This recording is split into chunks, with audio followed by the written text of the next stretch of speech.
यह अप्रत्याशित है और यह वाकई बेहद दुर्भाग्यपूर्ण भी है। मेरे लिए इस समय को संभालना बहुत ही कठिन रहा है, लेकिन मूल रूप से जो हुआ वह यह है कि मैं अपराध का शिकार हुआ। शनिवार की सुबह के शुरुआती घंटों में मुझे एक बहुत ही बुरी तरह से लूट लिया गया था। इसे स्वीकार करने के लिए बहुत हिम्मत चाहिए। हाँ।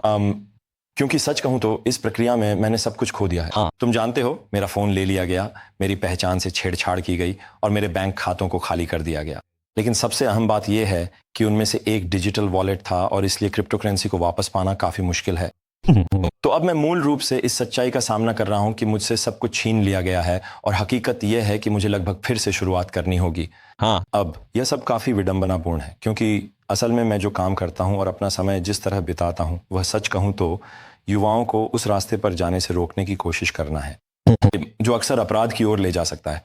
तो पिछले 6 सालों से मैंने अपना ज्यादातर समय लगभग हफ्ते के 7 दिन युवाओं के लिए अवसर पैदा करने में लगाया है, ताकि अंततः उन्हें सशक्त बनाया जा सके कि वे खुद का सबसे अच्छा रूप बन सकें।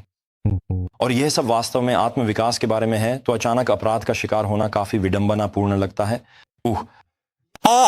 मुझे लगता है सबसे पहले हमने आपकी गोफंडमी की एक तस्वीर भी वहां लगाई है, तो ये बस लोगों के देखने के लिए है, जाहिर है वो रही स्क्रीन पर, बस वहीं। क्रिश्चियन, आप जानते हैं हम इन दिनों ब्रिटेन में इस बारे में काफी बात करते हैं कि लोग महसूस करते हैं कि अपराध बढ़ रहा है, एक तरह की कानूनहीनता हावी हो रही है देश में। किस तरह का काम आप युवाओं के साथ काम करते हैं, युवा पुरुषों के साथ काम करते हैं? हाँ, युवाओं के साथ, लेकिन सिर्फ उन्हीं तक सीमित नहीं। हाँ। अक्सर वे जो वंचित पृष्ठभूमि से आते हैं वो अक्सर अपराध के किनारे पर होते हैं। हाँ। मेरा बहुत सा काम वास्तव में सुरक्षित परिसरों और जेल प्रणाली के भीतर होता है, और आप जानते हैं मेरा संदेश स्पष्ट है कि यह वास्तव में व्यवहार बदलने के बारे में है। आप जानते हैं, मुझे लगता है आप जानते हैं, अपराध और सामान्य हालात, मुझे लगता है कि हम इसके प्रति काफी प्रतिक्रियाशील हैं, और जब तक हम वास्तव में, आप जानते हैं, रोकथाम के उपायों में अधिक समय और प्रयास नहीं लगाते, तब तक हम सचमुच केवल इसके परिणामों की कीमत चुकाते रहेंगे, सच में। तो मैं ये कैसे करता हूँ? ये वास्तव में कार्यशालाओं के माध्यम से, जो रचनात्मक उद्योगों को जोड़ती हैं। रचनात्मक डिग्री की जरूरत नहीं। सही है।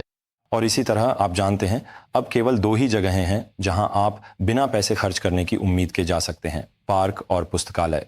इसलिए यह बहुत जरूरी है कि हम ऐसे स्थान, पल और अवसर बनाएं जहां युवा लोग वास्तव में बहुत मानवीय तरीके से गतिविधियों, खेल, कैलिस्थेनिक्स के माध्यम से जुड़ सकें।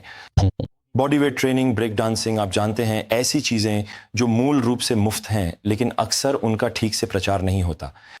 मैं ऐसे इवेंट्स और पल बनाता हूं जो वाकई में इसे दर्शाते हैं, और वे हमेशा मुफ्त होते हैं, बिल्कुल। और इसलिए मेरा सारा समय वास्तव में लोगों को ऊपर उठाने की कोशिश में ही जाता है। आप जानते हैं, मुझे लगता है कि ये पहले से कहीं ज्यादा जरूरी है।